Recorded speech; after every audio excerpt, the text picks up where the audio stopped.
আসসালামু আলাইকুম। আগামী জিলহজ মাসের 10 তারিখে গোটা বিশ্ব জুড়ে পালিত হবে ঈদুল আজহা বা কুরবানি ঈদ। হজরত ইব্রাহিম আলাইহিসসালামের সুন্নাতকে স্মরণ রাখার জন্য মহান আল্লাহ পাক আমাদের পশু কুরবানি করার আদেশ দিয়েছেন। ওই দিনেই আমরা ছাগল, উট, ভেড়া, দুম্বা বিভিন্ন গবাদি পশু মহান আল্লাহর রাস্তায় কুরবানি করে থাকি। আল্লাহ পাক কোরআন শরীফে বলেছেন, পশুর মাংস রক্ত আমার কাছে পৌঁছায় না, পৌঁছায় মানুষের তাকুয়া।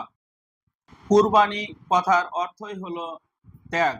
মানুষের মধ্যে হীনতা, নীচতা, দাম্ভিকতা, অস্পৃশ্যতা ত্যাগের মাধ্যমেই কুরবানি সার্থক হয়ে ওঠে।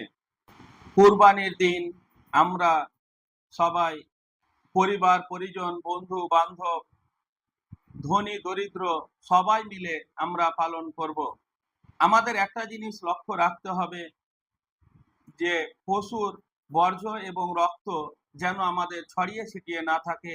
আমরা একটা নির্দিষ্ট জায়গায় মাটির নিচে সেগুলো পুঁতে ফেলব এবং আমরা সম্প্রীতির সহিত জাতি, ধর্ম, বর্ণ নির্বিশেষে সকলেই ঈদ উৎসবে মিলিত হব।